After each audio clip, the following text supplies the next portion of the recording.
Hey, now I believe in the Monza winner's curse. If you saw those going around online, hey, I it's a didn't. pattern that has stayed true for 3 years now. But I am an did engineer Monza at the don't end win of the day. again? Yes, so 2019 he won, 2020 he DNF'd. Okay. 2020 Gasly won, 2021 Gasly DNF'd.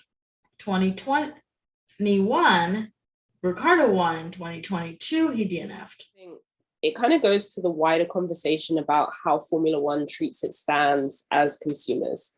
Yeah, And you're making a sport more accessible to a larger number of people, which means you need to think about inclusion. Are people going to be safe at your events? I had a lot of, as much as I didn't experience any of it, I did hear that there was some, sexual harassment, there was groping. Where you've got large numbers of crowds of people, you have to protect those who are going to be vulnerable in those crowds. I think F1 need to consider everything from how is your customer who has your most basic package going to experience this race? Because if that person has a good experience, then everybody else will have a good experience. And that every single time Charles went by, you could just hear the grandstand like every time. It didn't get boring for them, right? I love Nikki as a person. I don't The know him. person I'm so sweet. saying, I don't know him personally, but you look at him and he seems like a nice guy. I don't have Right? any reason to hate him. However, I think Latifi is out of that seat because there's a lot of people waiting.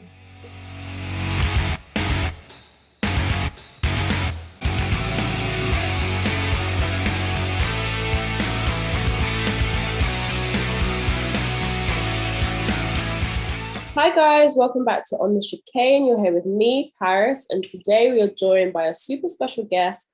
This is Abby from Racing Forces, which is a Formula One or motorsport related podcast where she talks to some amazing people in the game. We've had some really, really cool guests on, like Corinne Chanduk, for example. And I just absolutely love what you do with that. This weekend, we are talking about the Monza GP, which happened in Italy this past weekend. And I had the pleasure, I want to say, of being there, but I think we'll get into that. We'll talk about why I can't wholeheartedly say that it was a pleasurable experience. But before we do, welcome. Hi, Abby. How are you today? Hi, Paris, and thank you so much for having me on. I feel kind of honored. I've been waiting my time for my moment to come, Yeah, we've known and you it for finally happened. It finally happened. And thank you so much for having me first on the Chicane platform. thanks. It's been like what 2 years since I got to know you guys, and it's been quite a journey. And I think this is one of the reasons what we do, right? Because we get to make friends like this. Literally. We're so close now. You and I have become very close Yeah, as I mean, friends. we've actually met up in person as well, which you don't always get to do with other kind of content creators in the game. But you came to London recently. We spent a bit of time together. That was super fun. We Yeah, were absolutely. every night for a few days, and yeah, like tell us a bit about Racing Forces. So, how did that come about? What's your aim with it? What do you do when you're on there? Oh, good question. But first things first, Racing Forces has produced one season of its podcast, and we're currently in, let's say, pre-production for season two, and it's a long pre-production just because we've had some shuffling in our internal team members, and we're trying to redo the concept a little bit. But it was basically a need to want to connect with people who had seen the automotive and the motorsports industry from behind the scenes. So my personal background, I think, plays into it a little bit. I've worked in automotive, not motorsports, my entire life. And as you can understand, it's almost the same industry with, let's say, 80% of overlap. There's definitely media parts of it, the sporting part of it, that is very separate in motorsports, right? Yeah, But the world is not very big in terms of the different companies that kind of work in the space. I've some way or shape or form worked with almost 60% of the automotive sponsors on the grid in yeah. different parts of my life. Like I was repairing 15,000 cars for a living at one point in time. And Not I was manually by yourself, right? Yes, that's the story I like to tell people. Yeah. That I do not know. Please don't give me your tires to change. But yes, it was manually by myself, repairing 15,000 cars for a living. That's the punchline I go with. I'm really bad with jokes, but that's the punchline I usually go with. Yeah. And it was at one point in time I realized, hey, I'm talking about the same tire compound issues, or I'm talking about oil viscosity in a way that, and not just the engineering part of it, right? What makes the efficiency of a team operation, very similar kind of dynamics I was working with. And from that point on, I was like, okay, I need to go and find more about the similarities or the dissimilarities inside the motorsports, let's say, very small niche of an area.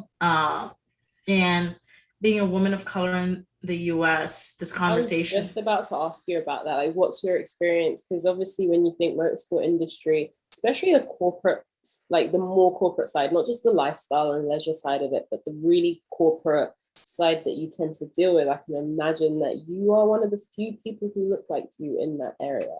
Yeah. And the reason I've stuck with automotive, and automotive is not the only industry I've worked in, there's an innate goodness about the automotive industry in a way where it's a bunch of nerds who are trying to do the right thing most of the time. You're right, I definitely look like myself in most of the rooms I've ever been in my entire life. And that started a little bit of this. It was like, okay, I need to find more diverse experiences, because at one point in time I was starting to lose my own identity. Working in deeply American environments, because if you think about it, I spend a lot of my time in Indianapolis, which is where Indy 500 happens. And Indy was just this interesting microcosm of a place. Like the city I lived in was 40,000 people only. And from there, it was very diverse, but literally you left 20 miles outside the city and it was very, very American Midwest. Yeah. So the fact of that was that Indianapolis itself was just a very interesting part of my journey. And that's when I fell in love with racing. And it was, Racing Forces was meant as a way to bring like all parts of my identity together. Right? There was this car and racing aspect of it. And I made a lot of great friends. Like I had friends who were turbocharging their Miata on the weekends and taking autocross racing, which is one of this, I don't know if you guys have that in the UK. No. It's more about everybody's kind of outfitting their cars. Yeah. Well, actually, technically we do. There is a drive culture here, but it doesn't, I wouldn't say it necessarily crosses as much with like the high-end motorsport, the go-karting and stuff. It's definitely not high-end motorsport as well. It's like people taking their beater cars and outfitting them, taking them to the local airport, which is like a municipal airport, and doing like track runs over there, which is like, it can get really fun to witness that. There's derby, it's called roller derby, and there is drag racing, dirt track racing. There's so many of that, and that's very different, right, than Formula One. So then you witnessed that, and then it kind of encouraged you back into the fun side of like Formula One. Yeah, and I think it was I watched Formula One as a kid with my dad in India and didn't know much about it, right? It's something that played in the background. But then I moved back to Austin, moved to Austin. I never lived in Austin before. And Monaco was always on my dream of the triple crown of racing, if you've heard. Indy 500, Monaco, and Le Mans. These are the three races that make the triple crown of racing. So I always wanted to do the triple crown in person. I was like, okay, I can't really go to Monaco if I don't go to the one in my backyard. Yeah. And that was like a love back in. And I remember my first 2019 race, I was looking up who's driving, and I'm like, Raikkonen is still driving? What? And wasn't he driving when I was a child? And that was true. He was driving when I was a child. Yeah. And so it was just a lot of it all came back in a second. And at that time, I think Drive to Survive had been out for a couple of years, but I was like, I don't need to watch it. I've been a racing fan my entire 20s. But I eventually, of course, bit the bullet somewhere during the pandemic in 2021. I think I watched it last year for the first time, or end of 2020. But then, yeah, I do think racing is going through a renaissance of sorts. People are taking motorsports is becoming cool, but that's not the reason why we're doing this. I think that gives us a better or a bigger platform for people to be able to hear this message of people with diverse lives. And that's what Racing Forces was. It was to find these like specific voices that have had this very unique story, and everybody does, but a lot of the stories look the same, and the focus is on finding personal stories that are very different. And also, like you said, lifestyle, leisure, marketing, PR, it's a little bit going past that and being able to figure out people who are doing things you don't necessarily hear of, because that was my question, because I have a similar background, let's say what Ruth Buscom does for Alfa Romeo, or like maybe what Hannah Schmitz was doing. They're much smarter than I am. I'm sure you're very smart. Don't sell yourself short. What I meant to say was I do very high level math for business analysis. They're doing very complex work track side, but that's the kind of people you see. And Manisha Coltonborn or Susie Wolf, they were people that you look up to, but then you can count like all of them like on your fingers. Yeah. And so I think, and you felt like there was more people there that weren't getting the light shined on them, but with similar stories to tell, or even more diverse stories to tell. And then you took it upon yourself to go and interview them. Who's a really interesting, or I'm guessing they're all really interesting, but who have you really enjoyed speaking to that you've spoken to? Which one would you recommend? Everybody has been such a great guest. Like, I cannot choose people out of every story was so different, right? Yeah. Let's say Mallory from Beretta Autosport on the IndyCar side, she's one of the pit crew members, or let's say Karun, or like Jake Paul from Red Bull Racing, or let's talk Steph Turner Formula E, but or Magnus Greaves from the race weekend. So I've had these conversations with a lot of fun people. Well, one of the people who stayed close to me and I've maintained a personal relationship with is Amy Overy, who's one of the digital producers for F1 for a lot of the content we see for Will Buxton, Lawrence Barretto, Laura Winter, and the crew. And Amy is just so nice. Like, Amy is one of those people that makes you believe in the goodness of humanity. Lovely. And so Amy has been one of my favorite people. Hi, Amy. I'll make sure I send this to her. Please do. Or I will, because she probably hears from me once in a while. I just keep doing random shout outs to Amy and just like keep sending her screenshots. One day she's gonna be like, don't. I don't need this from you anymore. But she's very wonderful and become good friends over the last couple of months as well. But yeah, we will definitely tell everybody. Well, we are telling everybody. Everybody, please go and follow Racing Forces. You primarily have like Instagram, and I think you have a LinkedIn as well. I think you're good. We do have a LinkedIn page. What? No, you can find us on all podcast platforms. Yes, the last episode was sometime early this year.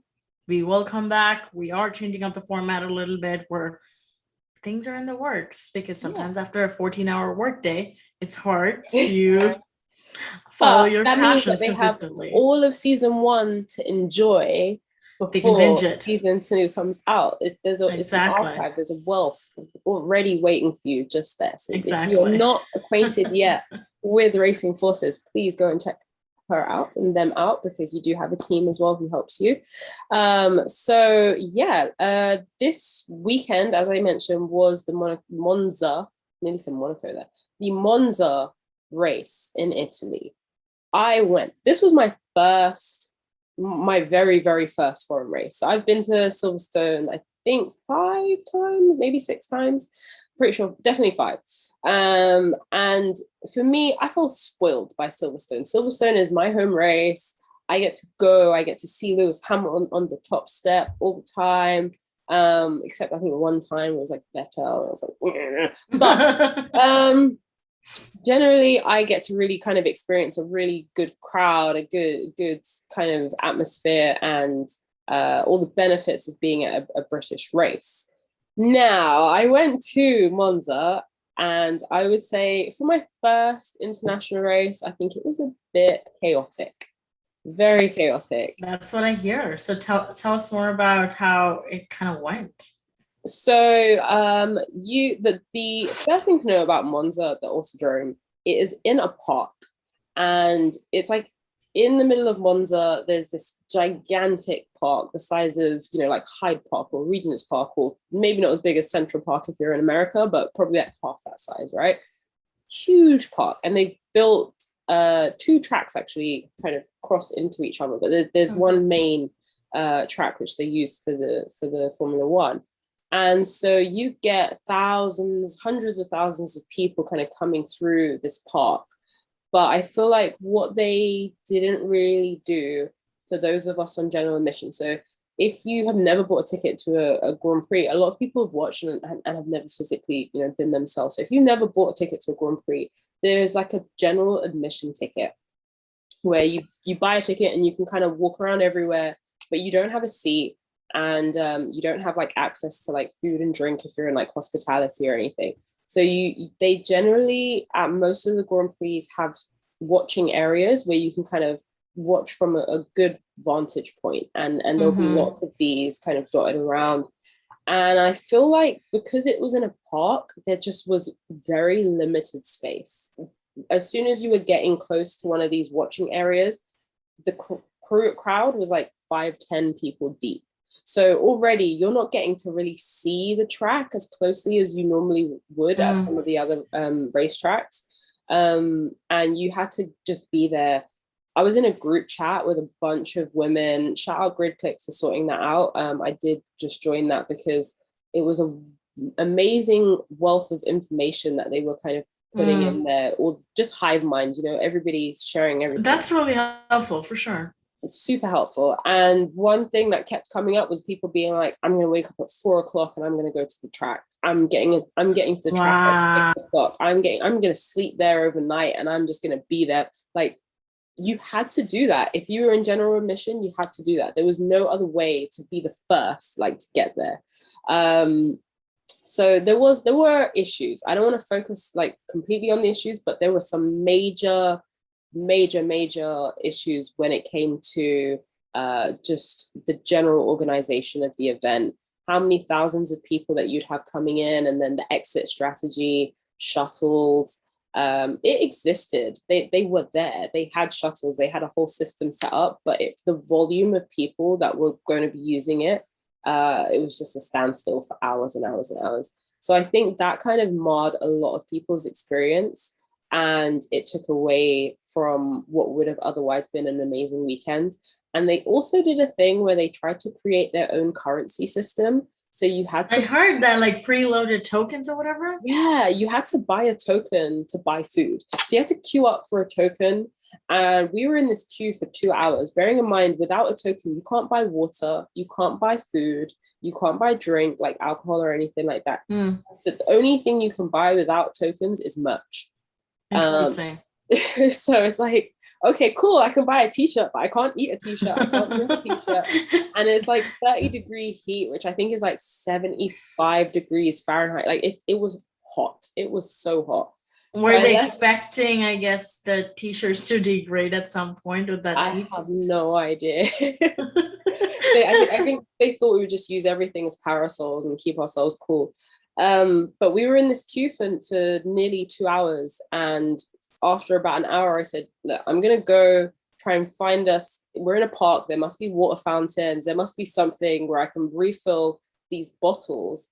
Bearing in mind, you weren't allowed to bring more than 1 liter bottles of any liquid in. And even the smaller bottles, some of the stewards were telling you had to take off the top, like you had to. So people were resorting to hiding. Do you know why that is? It came from soccer, actually. No, I don't know. Do you know? So I know exactly why that happened. So Austin Football Club, now America has Major League Soccer. Yeah. And we've got soccer teams or football teams all across America. And Austin's been doing really well. I've been to 2 matches. They take the caps away, and I asked them, why are you taking this away? So when fans, and somebody called Monza the footballification of F1, by the way, yesterday, which like made me really laugh. Yeah. But it's actually football fans, when they get mad, they take the caps off and start throwing at people. That's why they took it. That came, and so a lot of sports have taken that, because in very passionate circuits, people actually throw the caps at, like, that turns into like a riot gear.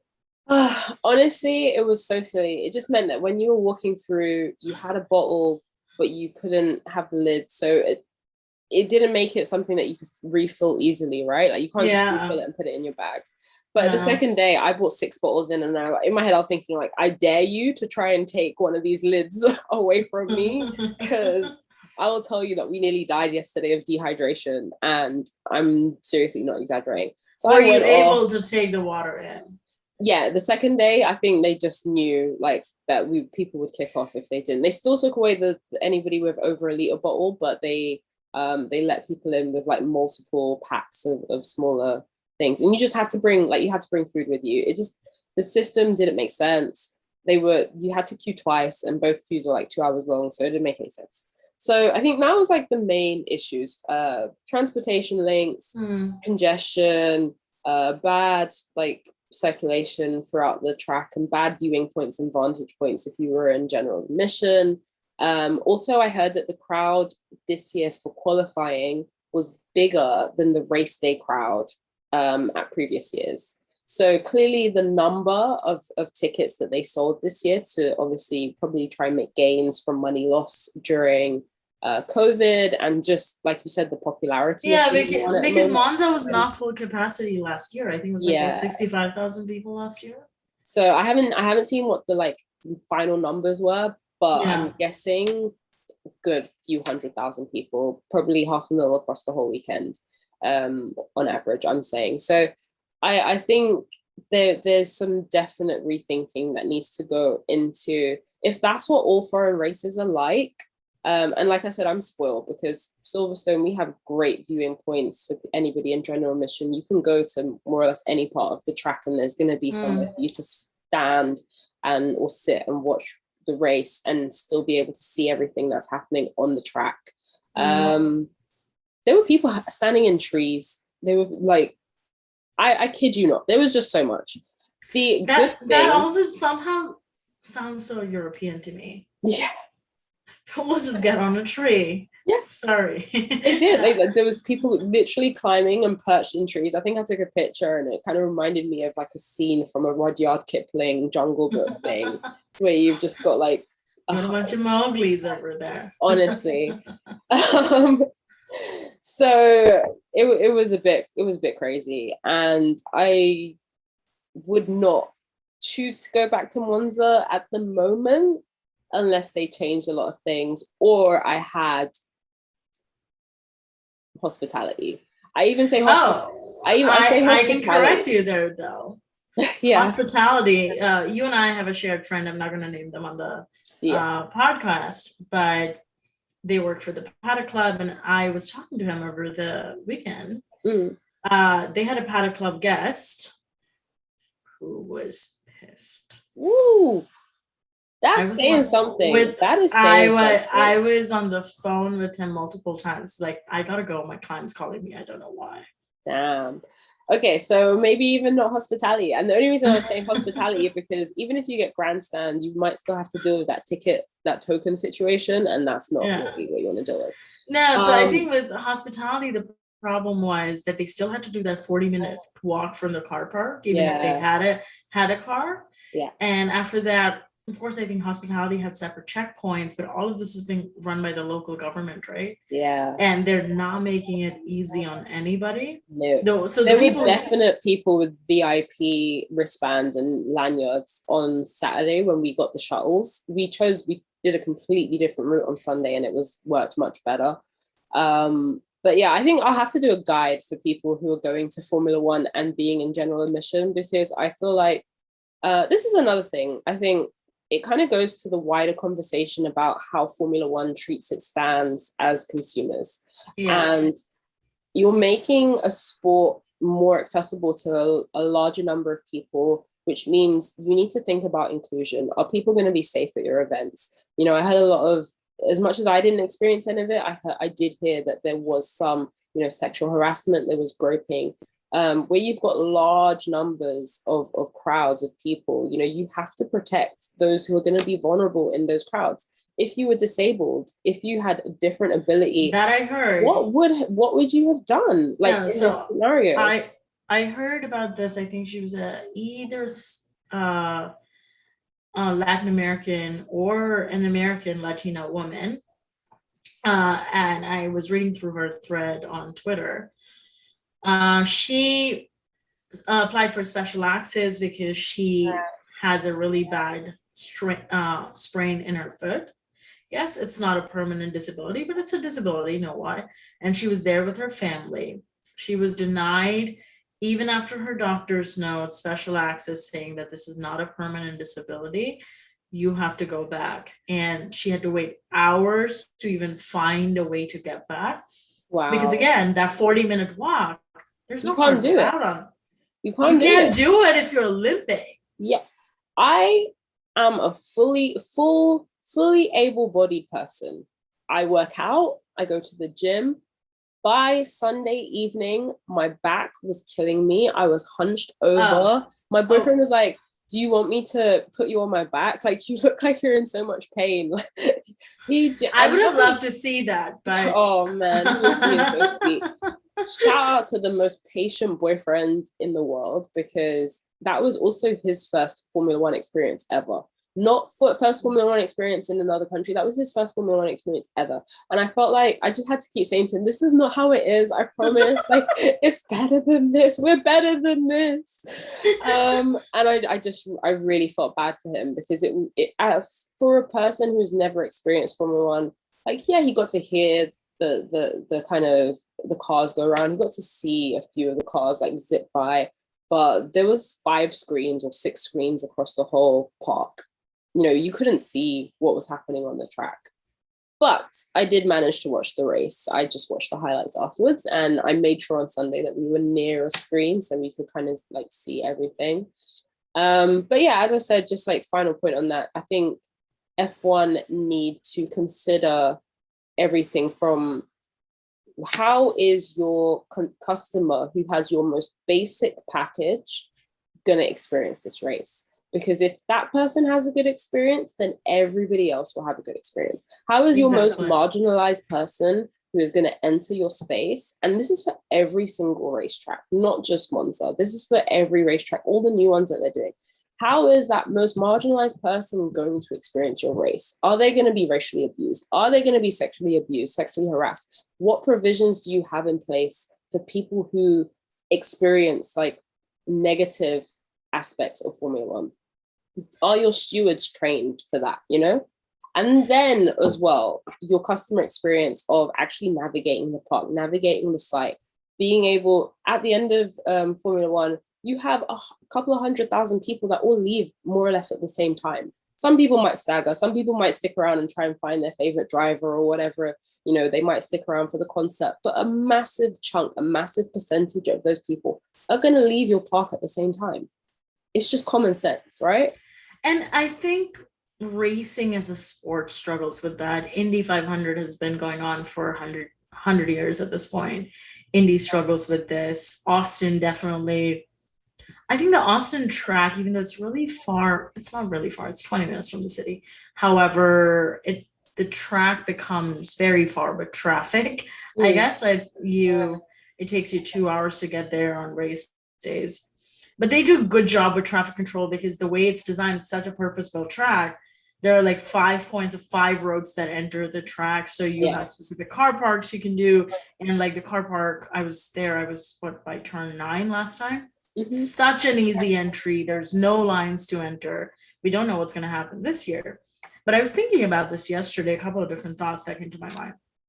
First, Barcelona had a lot of similar reviews from people, but it feels like there was a lot more noise in Barcelona than it happened in Monza, even though the problems were the same. So it's very interesting to see that one track is being, like, by the regular media, I would say, is their problems came to the surface, and the other Monza people didn't hear as much in popular media. There were no major news articles about this. The other part about that was that Monza did set up a helpline. It's like a Monza 100, and there was like a Monza 100 app or whatever. Yeah, there was the Monza 100 app, which we had, A lot of people, though, did not get any help from it. Yeah. Like, a lot of people reached out, I know, on that phone number. Been calling for 2 days, nobody picked up. So they did set up, I think, they tried to do more than Barcelona did, and I'm hearing from people, it was really the same even in 2017 before things blew up this way in the sport. So these problems have been there for a long time. And like you said, it's a very important business problem to solve, right? I think as people are just, let's say, crowds have doubled or tripled in the last couple of years. People have just gone and done a proportional take and be like, yeah, let's add like 20 more guards, let's add 20 more water stations. It should be fine. But it's not really customized to, like you said, the most vulnerable fan, which is maybe a woman, a person of color. And how do you do that? And how do you even estimate that, right? Which is a very similar problem to it's the F1 TV app that really craps out a lot here in the States. At least it used to last year. I've switched over to ESPN at this point, so I don't know. But that happened a lot. And I had a conversation with one of their principal media systems engineer at that point. We're like, well, we never know how many people are going to log on. And so we have a rough take on how much our bandwidth should be. And I'm like, no. You do know how many people you're going to have on. And you can really scope that out. And I just feel, being a math nerd, I feel like people just need to do their math a little bit better. I love that. You need to get onto them. I'm like, Monza Autodrome officials, you need to do your maths a bit better. But on the other hand, like I said, it was an incredible atmosphere. Like, you cannot be being surrounded by the Tifosi. Everywhere you look, there was like kids in Ferrari outfits, to adults, to older people. Like, it was amazing in that sense. Like, the smell of the rubber, I miss that. You know, like there's some things that you can only get at a Formula One circuit, and the kind of combination of the Tifosi, of the sound of the cars, of, you know, the people all kind of cheering every time. I mean, it reminds me of England when Lewis goes around the track on a good year. Like, sometimes he gets a lot of support, sometimes he doesn't, but that's another story. And you know, there's a time where like everybody kind of cheers like 52 times around the track, and everybody's cheering, like every single one. And I think it was quite similar in that every single time Charles went by, you could just hear the grandstand like every time. It didn't get boring for them, right? Even Carlos was like coming through the pack, and you could hear like people being like, go on, Carlos, and stuff. So there was some really, really like amazing parts of being there. But I think Ferrari people also like Lewis. Yeah. For some reason. There was much respect there. Definitely, you know, I've heard that some people go to some tracks and they wear Mercedes and they feel like away. But no, I think you could say that the fan bases, it was obviously Ferrari Red was everywhere. Then I'd say kind of like Red Bull, Max Verstappen fans. Like, there was a lot of Orange Army, clearly Dutch fans. They had the Dutch flags and stuff. then I'd say the next was like Mercedes. So and then McLaren as well a little bit. But there was even Haas. Haas had a pretty good showing. I saw a lot of Haas. Yeah, because they are in Verona. No, not Verona. I forget. But they're in that area. And like Emilia Romagna. Like their offices are not, by the way, in the US. They're in the UK and Italy because they moved to be close to Ferrari. Like Haas will get a lot of people here in the US, but last year, I remember, like it was more from a McLaren audience here in the States than it was Haas. Like Haas really does not engage with us. It's just like, well, you're American, so what? Okay, fair enough. I was surprised. They had quite a few showing up on the track, and it was nice to see. To be honest, it was cool. I haven't really seen much of them at the British Grand Prix over the years, so it was really cool. And I think it's probably also because, I'm sorry to cut you off there. No. I think it's because Mick Schumacher was Michael's son, right? And Michael still has a huge respect in the Tifosi. I think it's because he's Michael's son. Everybody's kind of supporting. I think it's hardcore Michael fans. Okay, probably should have. That makes sense. The hypothesis could be completely wrong. Okay. So yeah, the actual race. We are here to do a race review, and let's go on to the race. So this weekend we had Alex Albon with appendicitis, last minute, Saturday morning qualifying. Nick de Vries is pulled in he is the Mercedes reserve driver, but as Williams are a Mercedes team in a sense, like they use Mercedes power unit, Mercedes customer team, so they get to also use the Mercedes reserve driver, and Nick de Vries ended up in the Williams of Alex Albon, which he absolutely smashed it this weekend. He did. Like, he had a great weekend. He was driver of the day. He deserved it.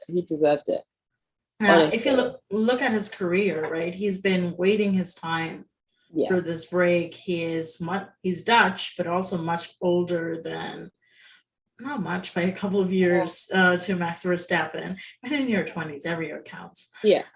And I think he was the 2021 Mercedes FE champion. He was the 2019 Formula 2 champion.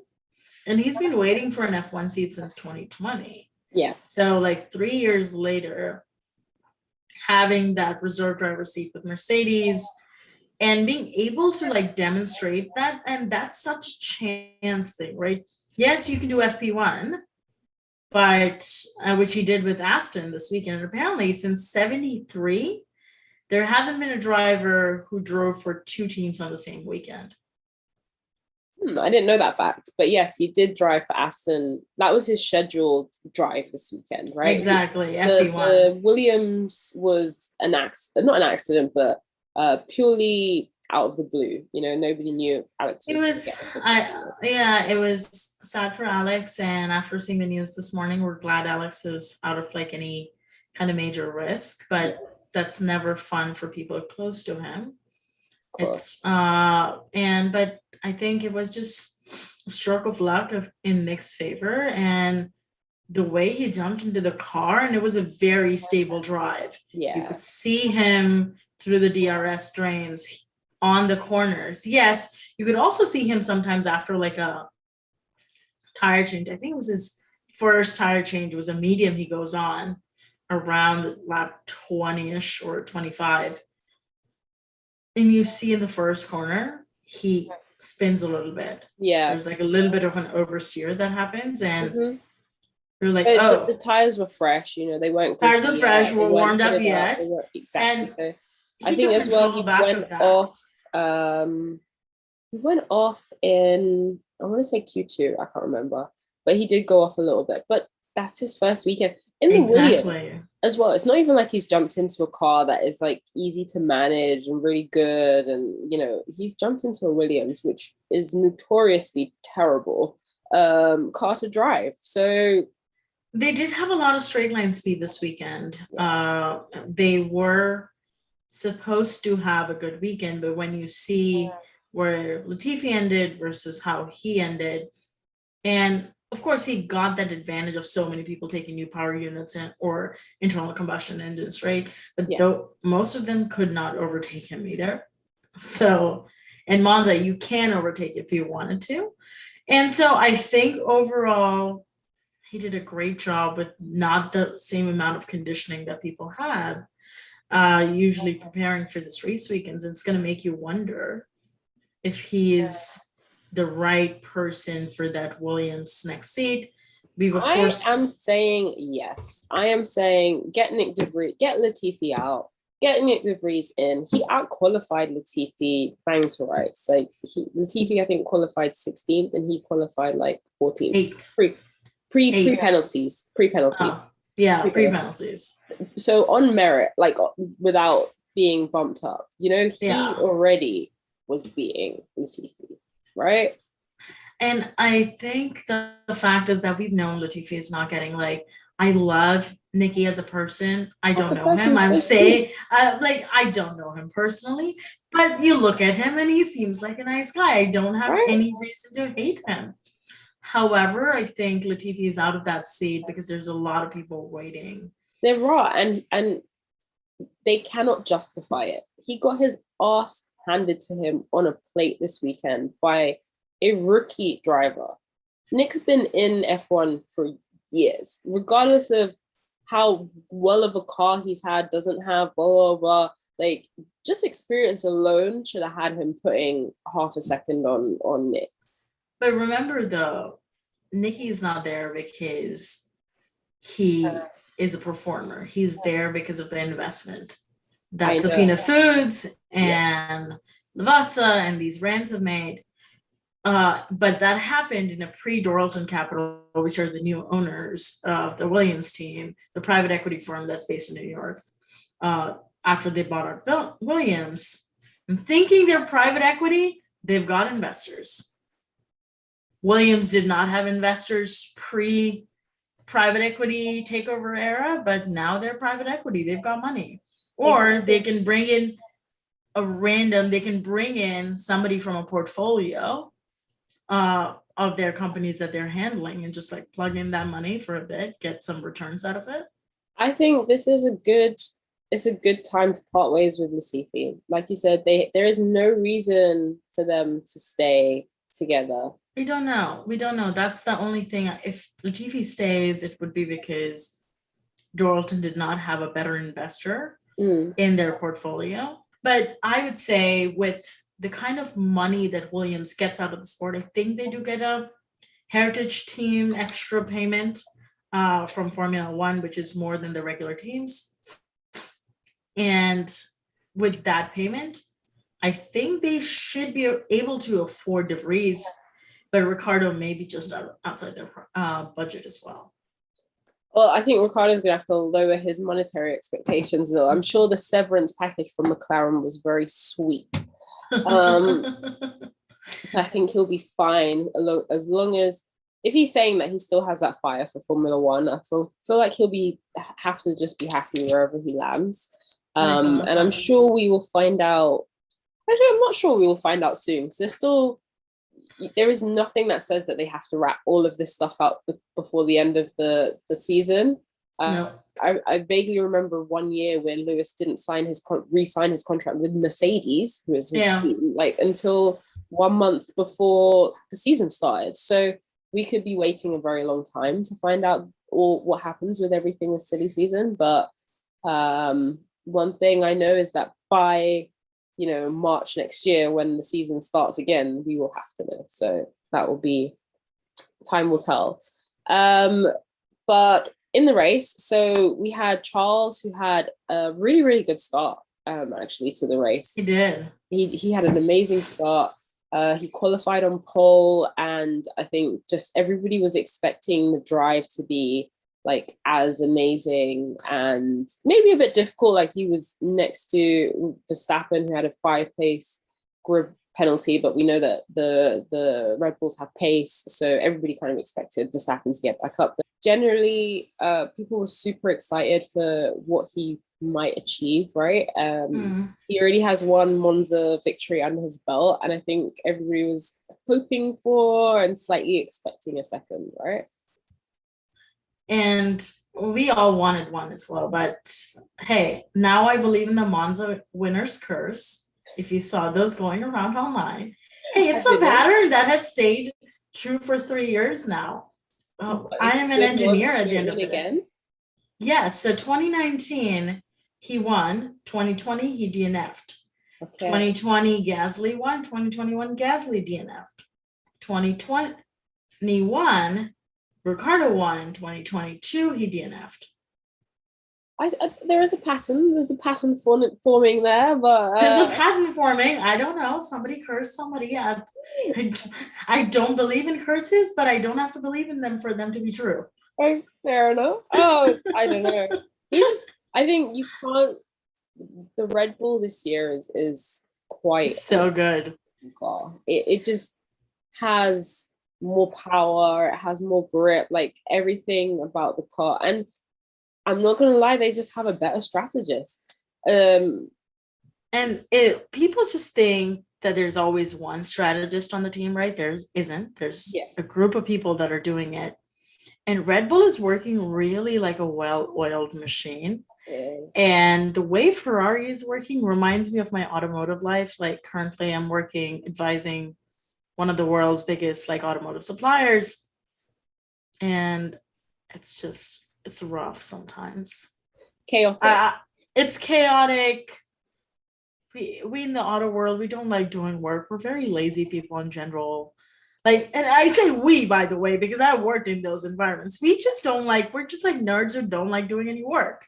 And so what I mean by that is that we like to process things. Like I, of course, making a joke, but the real answer of that is we're engineers who like to over process everything, bit of information, right, before we get to the answer. And I think that's where Ferrari is getting stuck. Every time they have to make a call, they're talking amongst 5 people. They're running 500 simulations, and there's like no authority. And we always, automotive, very interestingly, is a very consensus-led business. So like, doesn't matter who is on the top. Yeah. There's always like these, if there are 5 people given the responsibility, you have to make sure even the one who's on the top is getting consensus from everybody. Yeah. So I do, when sometimes they're like, we're on execute plan E. And you're like, dude, what happened to A, B, C? Like, why are there so many plans?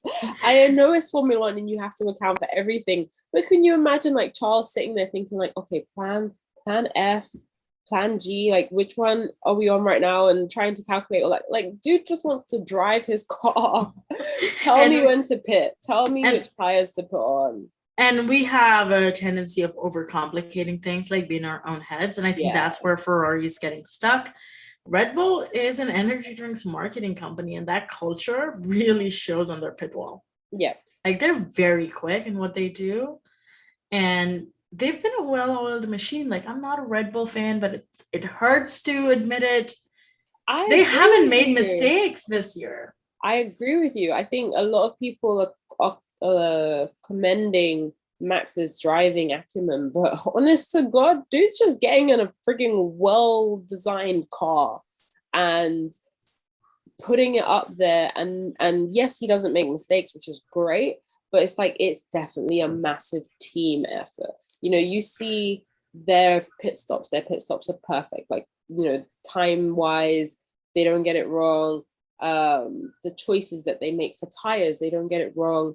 And I think, you know, they strategize so well. Charles, I think, did this first pit stop quite early, I thought, a little bit in this race. I thought he could have gone a little bit longer. And then he did a second pit stop underneath the safety car. And I thought, cool, when he's done that second pit stop under the safety car and Max wasn't able to, I was like, he's got this. You know, he's just saved a bunch of time under the safety car. Max is still out. He has to probably pit again. How did they lose it? It's just very much, I would say Max, of course, has not made much mistakes this year. He has not, and it kind of reminds you like maybe of 2019 Hamilton. It's Yeah. like there's nobody going against it, and Mercedes is a well-oiled team at that point. And we've seen those chunks kind of fall off over the last couple of, I would say, years. However, the biggest part of it is Max has also been lucky. Like that whole safety car incident at the end, he's benefited from things like this way too many times. Not just Abu Dhabi 2021. There's been, again, some safety car that has allowed him to catch up, and I've been like, oh, not this again. Yeah. But Charles, our perennial person whose things just go wrong for him a lot of times. I think this year is not his championship year, but I think he will. I think he will get a championship. I can see his ability. Yeah, his ability is there. I think he will get it. And speaking of the safety car, so we had like 3 DNFs this race. You had Vettel, who just had an unfortunate year in the Aston. This is like another DNF for him. I don't think he was driving like amazingly before that. He didn't get out of Q1. Yeah, like it just wasn't a really great weekend for him overall. Then you had Alonso. Oh my gosh. Okay, so there was one point where Hamilton overtook Alonso, and I was standing on a bench and I was jumping up and down. I was so excited because just seeing Hamilton do so well as well, and then overtaking Alonso purely after like battling for a few laps and just overtaking Bellissima. And then you also had Ricciardo, who was actually doing fairly okay compared to. He was doing really well. He had that Monza charm going. Yeah. I think Norris was doing very well. Ricciardo was top 10 at one point, even top 5. Was he ever top 5? I don't think so. But he was doing really well. Yeah. And I may be completely wrong because I blanked out. But yeah, when the moment he had that DNF, I was like, dang it. Yeah. I knew that pattern before coming into that race of people DNFing. And I didn't think it was going to be true.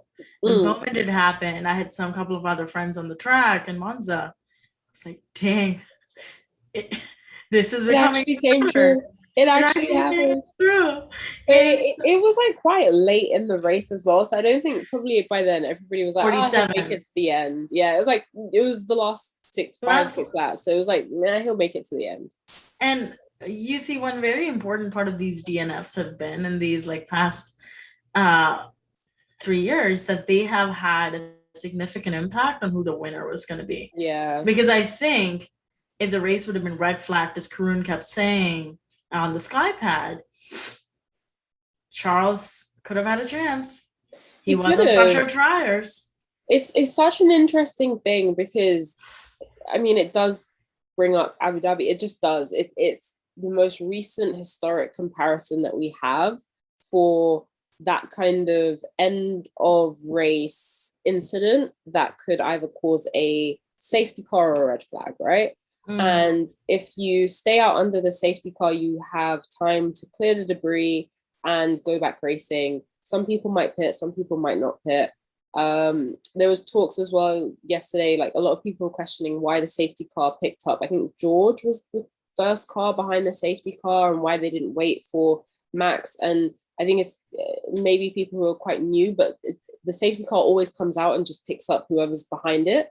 And then what happens is they kind of reorder themselves during when the safety car goes away. So Max will come to the front, and afterwards then unlapped cars will go around, and everybody kind of gets back into the reordering because the leader has to lead after the safety car. So they do have to reorder themselves. But when the safety car's first picking them up, because of safety, that they pick whoever is at the point of the track where they come out.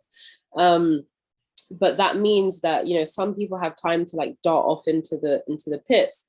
What happens under red flag conditions is everybody can kind of change and get a refresh. So it does change the dynamics of the race because every choice and every decision is almost reset. A red flag completely stops the race. And when you then green flag and go racing again, it's almost like a refresh, it's a restart. And I think also it was like what 6 or 7 laps. It was lap 47 till 53 or 5. What very interesting was that they didn't unlap all the back markers when for the whole thing. The safety car went green for a bit. It slowed down. It picked up Max, who was the race leader at that point, but then others weren't unlapping.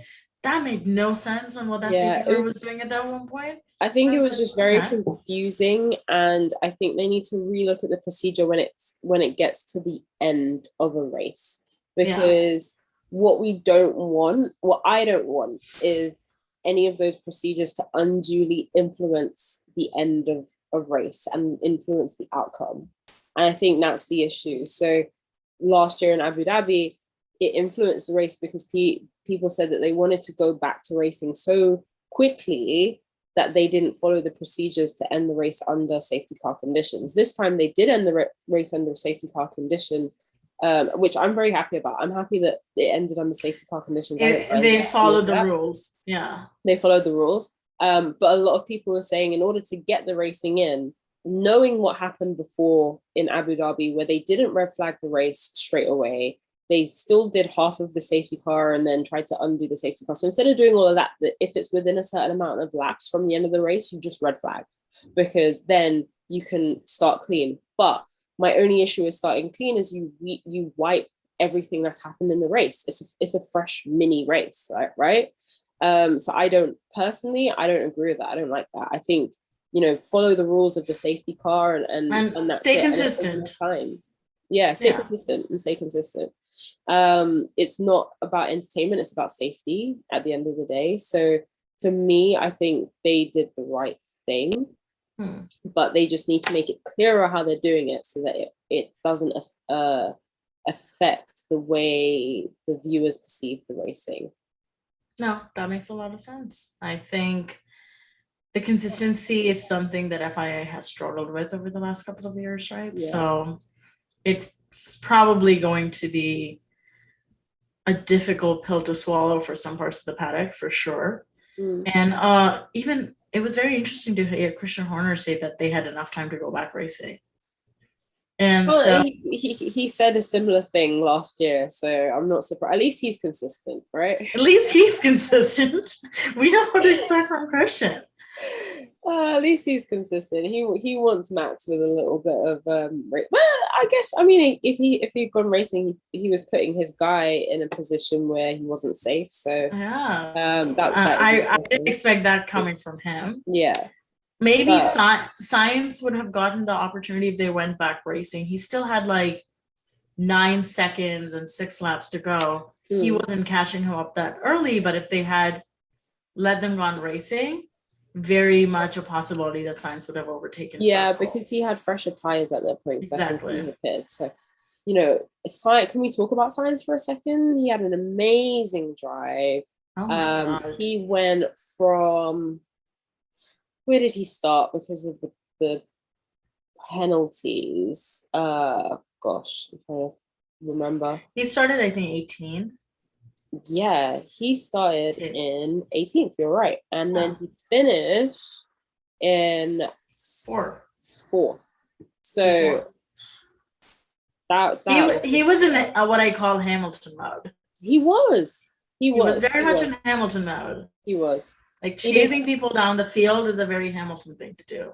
Yes. And Hamilton did it too. So I think racing wise, there was some amazing racing yesterday. I think so. And Monza is called the Temple. Do they call it Imola? Speed.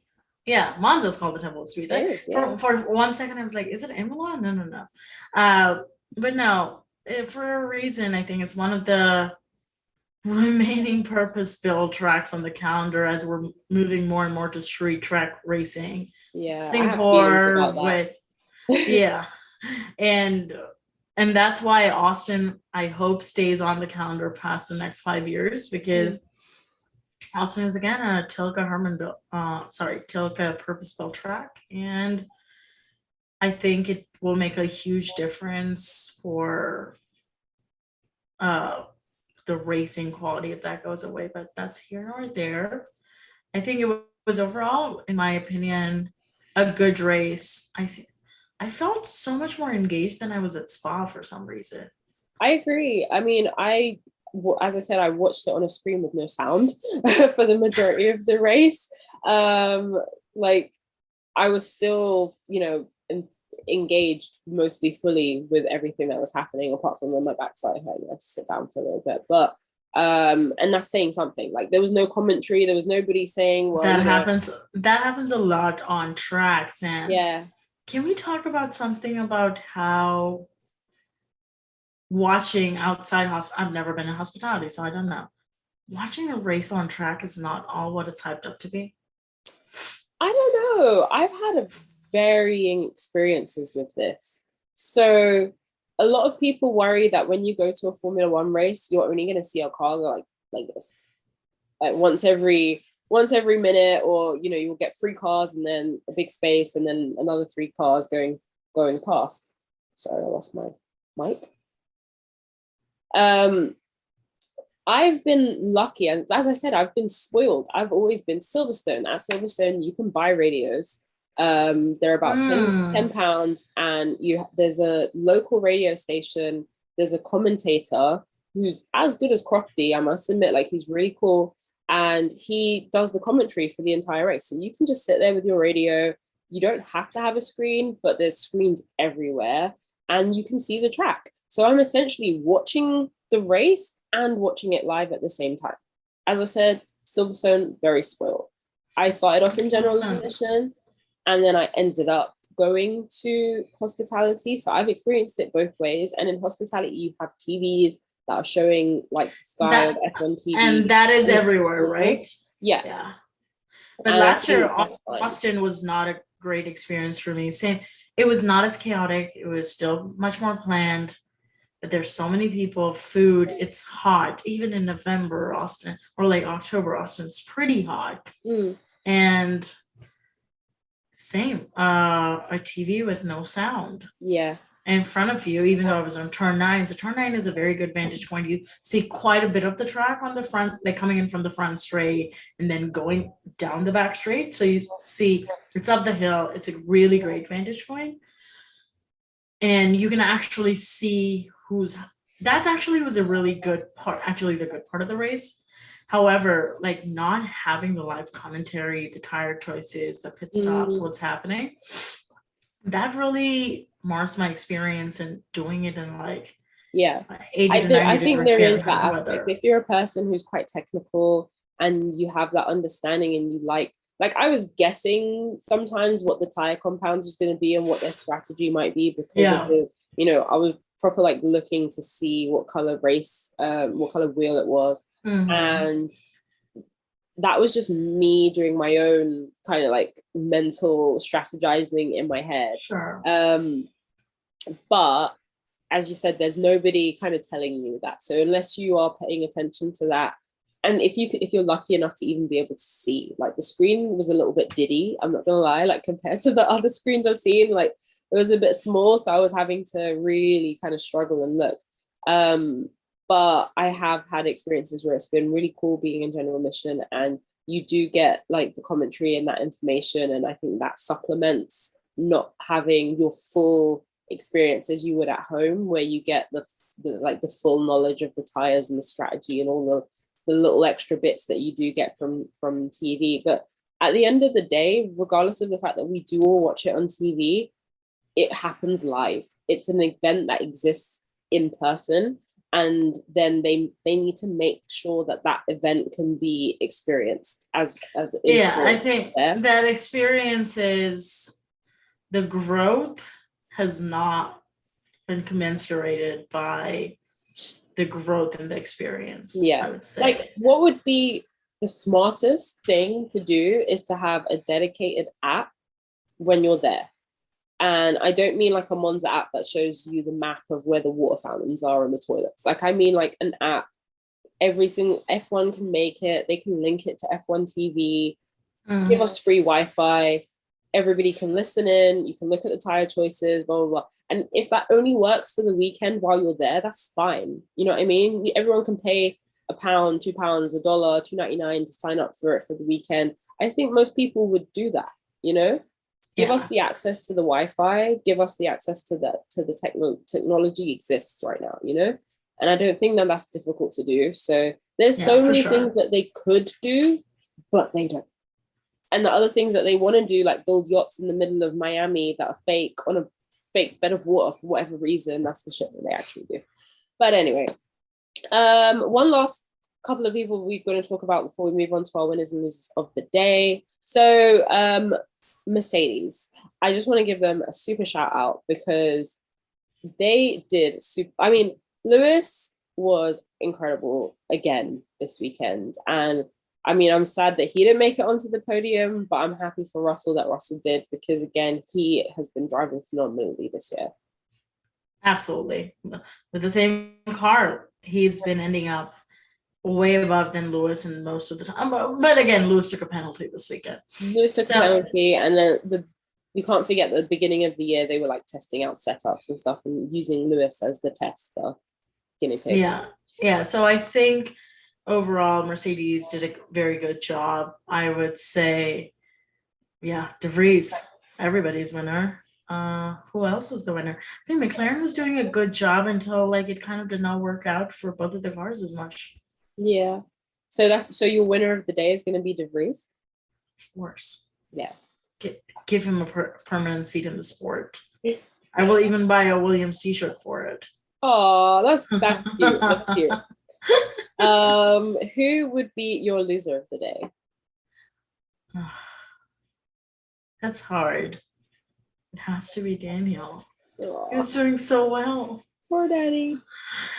He got a DNF after winning the race last year. That's gotta suck. Definitely. And on top of everything that's been going on the last few weeks, it's been a terrible few weeks. It's just been a terrible, terrible time for him. My loser of the day is going to be Latifi. I think it contrasts your winner of the day with being De Vries, and my loser of the day is going to have to be Latifi. I was also possibly going to give it to Charles, but I feel like he suffered enough. He suffered enough, and I think there's nothing drastically they could have done differently to have given him a different outcome, and that's why he's not loser of the day. Exactly. So I think Latifi, you got out qualified by a rookie in somebody else's car.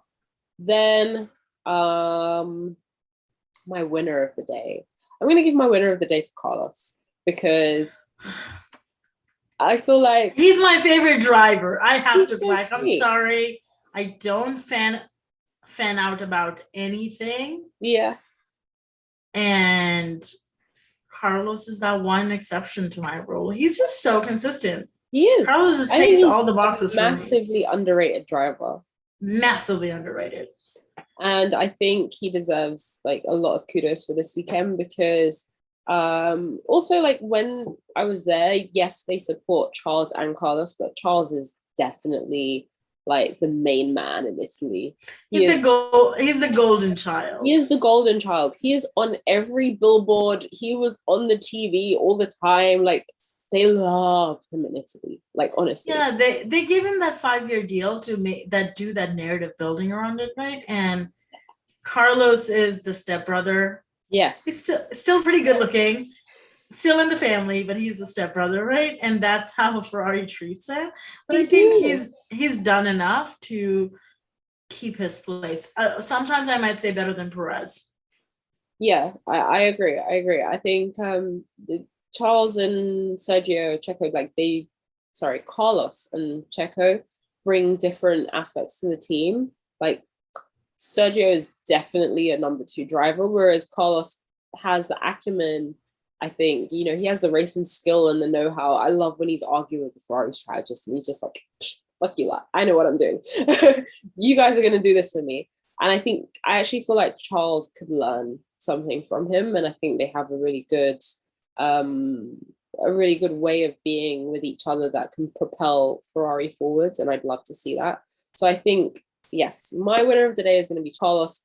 My loser of the day is going to be Latifi, and your winner of the day was Nick, and your loser of the day was Ricardo. So that kind of rounds up our Monza chat. It was a bit of a like up and down chat, but I kind of loved it. I really loved talking to you. And I bought goodies back from Monza, so I am gonna do a tweet and do an Instagram post. So if you've watched to the end of the video, you're in the know probably before anybody else. I'm gonna do a giveaway. We're gonna do a giveaway on the chicane with some Monza treats and Monza goodies. So keep your eyes peeled for that. We will be back for the Singapore Grand Prix in a couple of weeks. Mariam should be back by then. She can tell you all about her honeymoon. And yes, we will be back to regularly scheduled programming. But in the meantime, Abby, thank you for keeping the seat warm. And please let everybody know where they can find you once again. Since Racing Forces is on a break, come find me. My first name and last name, Abby Rakshit, Rakshit. Maybe we can link it in the show notes or whatever. On Instagram, on Twitter. I also write on Medium under the same name. Got a bunch of editorials this year out, so go read some of my inner thoughts and ramblings. And in no time, the podcast will be back, and Racing Forces is kind of linked on my Instagram page as well. Great. Thank you so much. Thanks for having me, guys. Do not forget to also like and subscribe to this video, to On the Chicane on all platforms, Instagram, TikTok, Twitter, YouTube, everything. And we will be back soon. See you. Bye. Thank you.